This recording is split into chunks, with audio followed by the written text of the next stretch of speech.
So, step 1, getting pre-approved. Step 2, finding the right real estate agent. Step 3, time to go house hunting. Stay tuned.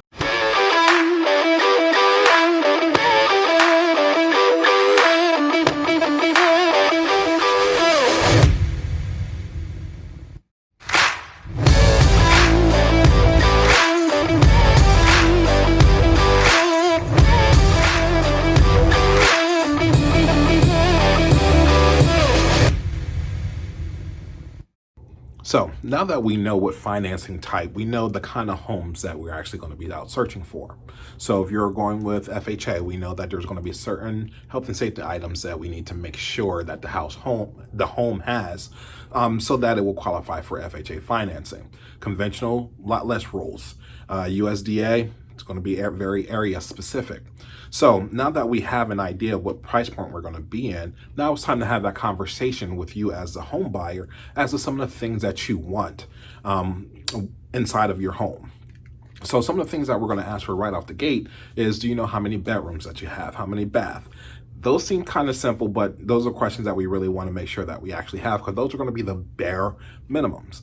You want to consider how many people is going to be in your home, whether this is your first home or your last home, or if you're going to be downsizing. So size of home is something that's going to be very, very important. During our buyer's consultation, we like to sit down with potential future homeowners and ask them those simple questions. Hey, where do you want to be? What school districts are important to you? Is walkability something that's important to you? We also want to find out, hey, what your time frame is.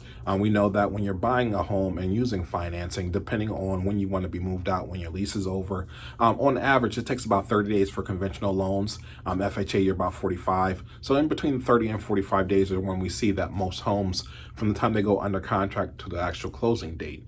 Of course, that there's some wiggle room in there. Some people like to extend out to about 60 days too, depending on what the situation is. But these are some of the things that we actually go over when we are doing the consultation and trying to find the types of homes and the type of neighborhoods that's going to be the best fit for you and your family. When you're doing your consultation with your real estate agent, what you want to make sure is that when you're putting out your wants, your must-haves, and your would likes, you actually want to make sure that there is a history or that these homes actually do exist.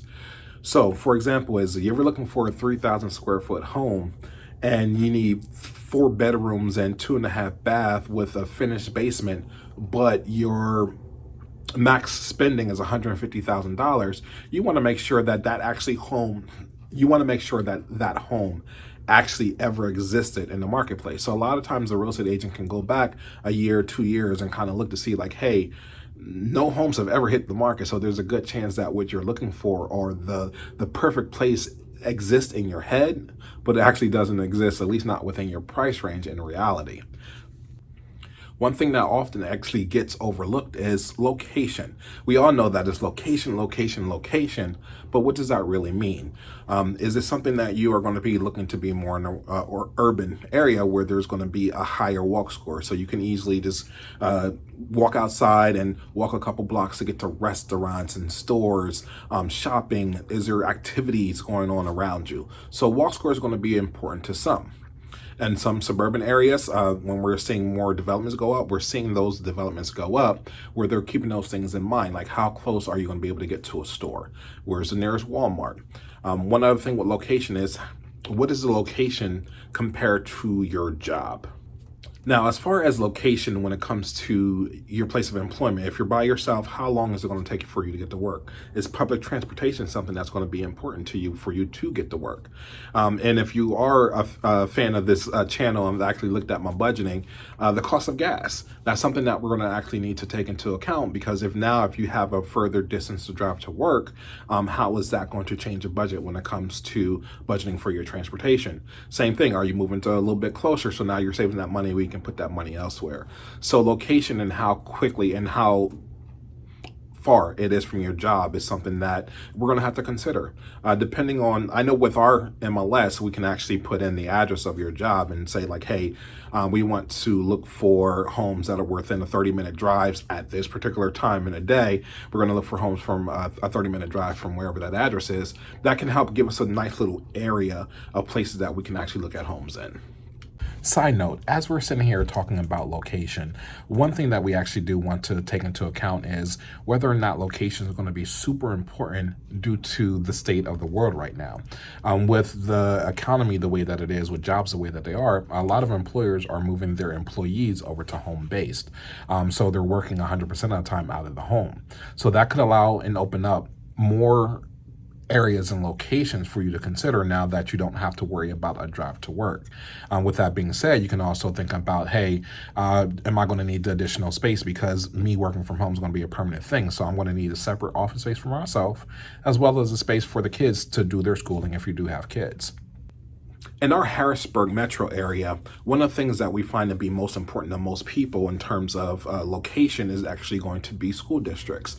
There are some there's a lot of school districts around, some better than others. So most people in our area tend to shop by school district. So you want to ask yourself, once again, what is going to be the most important thing to you? Is it school district? Is it walkability scores? Is it how close it is to activities? Or is it going to be more of like, hey, I just want a more serene setting. I want to be up in the mountains somewhere. So those are all the things that you want to think about when you are thinking about, hey, I want to purchase a home. I need to pick out what location. So one thing that we actually want to pay attention to is the style of home that we are looking to purchase or that you're looking to purchase. Are you looking for a townhome? Are you looking for a single family home? Are you looking for a 2-story, a 1-story, a bi-level, a split level? There's so many different styles of homes that out there in central Pennsylvania. That's one of the great things that we actually have about us. Some of the things about new developments is most of those homes are going to be cookie cutter. But because in the Harrisburg area, we have homes that are 100 plus years old, and we have homes that aren't even built yet. So we have a wide range of types of homes that we can actually help you buy. My favorite phrase, one more thing, or another thing that we want to think about is, we also want to look at not just traditional sales, which is you got a regular home buyer and a regular home seller, a regular home seller looking to sell their home.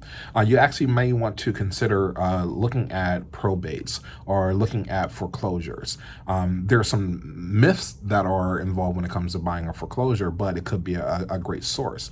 That myth is that, hey, if it's a bank-owned property or foreclosure, then I can get it for pennies on a dollar. In such a strong seller's market that we're in, even those homes are seeing competitive offers and offers of selling that are above asking price. But a lot of these bank-owned properties, some of them are going to be in really, really good condition and may qualify for the loan type that you have.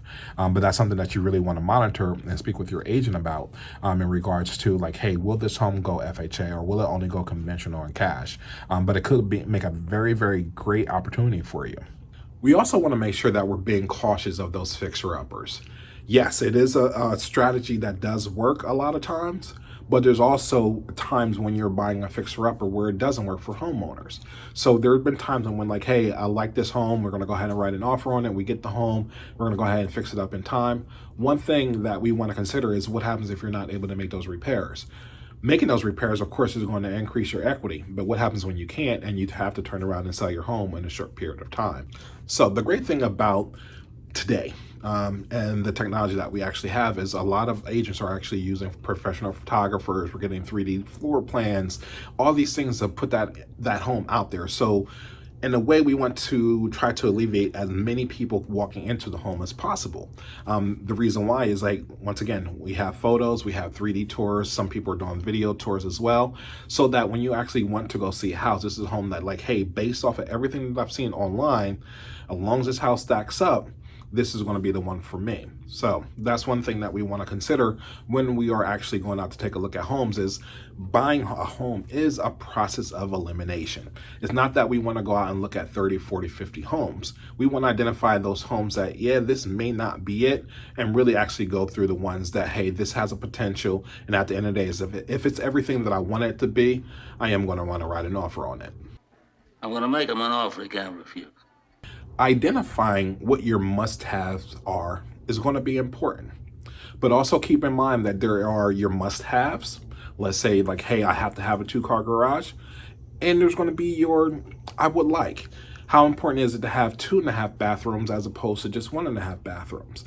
So those are going to be the things that when you sit down with your real estate agent or when you sit down with us, we're going to talk about those things that are going to be your must-haves. So those are going to be the minimum. Your would likes are things like, hey, I would like to have this. I would like to have a half bath on the first floor. I would like to have a finished basement, as opposed to your must-haves. So being able to identify what your must-haves are versus what your would likes are is going to be important. Guess what? You're going to change your mind. In between going out looking at homes, you are actually going to see at the beginning of the process the things that you're going to find to be the most important thing to you. Doesn't necessarily mean by the end of the process you're going to find those same things to be just as important. Let's not get caught up on the home staging or how good a home smells. We actually want to make sure that when we're walking through a property that we're looking for anything that could be a problem in the future. Now, granted, we're not home inspectors. That's what a home inspection is for. But those are some of the things that we want to make sure that we don't get caught up in.